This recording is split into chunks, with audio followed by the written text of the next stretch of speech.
मोडके सवाल Maharashtra TV news मध्ये आपले स्वागत। आपण पाहतात सवाल महाराष्ट्राचा, तुमचा आमचा सर्वसामान्य जनतेचा सवाल महाराष्ट्राचा। सुरुवात करूया आजच्या ताज्या घडामोडींनी।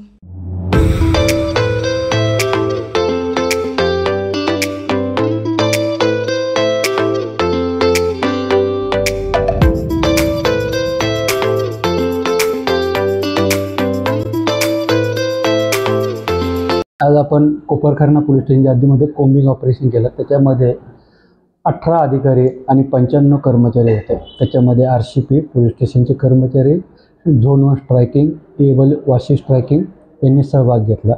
यामध्ये आपण वेगवेगळ्या कारवाई केलेल्या आहेत।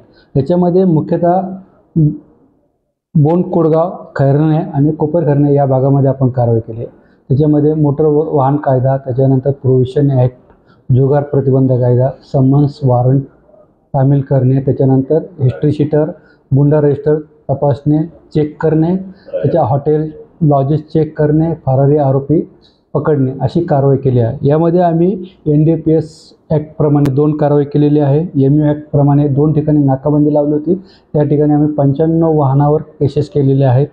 आम्ही 38 हिस्ट्री शीटर चेक करून त्यापैकी आम्हाला 13 हिस्ट्री शीटर मिळालेले आहेत। 28 गुंडा रजिस्टर आम्ही चेक केले, त्यापैकी 7 आम्हाला मिळून आलेले आहेत।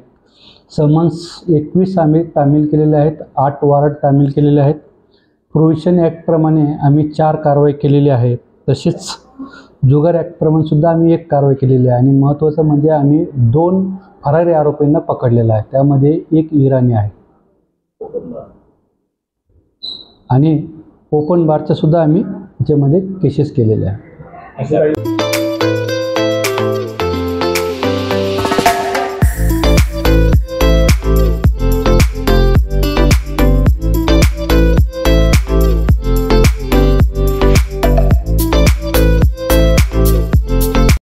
संपूर्ण महाराष्ट्रातील ताज्या घडामोडी जाणून घेण्यासाठी सवाल महाराष्ट्राला सबस्क्राइब करा आणि दाबा बेल आयकॉन आमच्या रोजच्या अपडेट्स पाहण्यासाठी। धन्यवाद।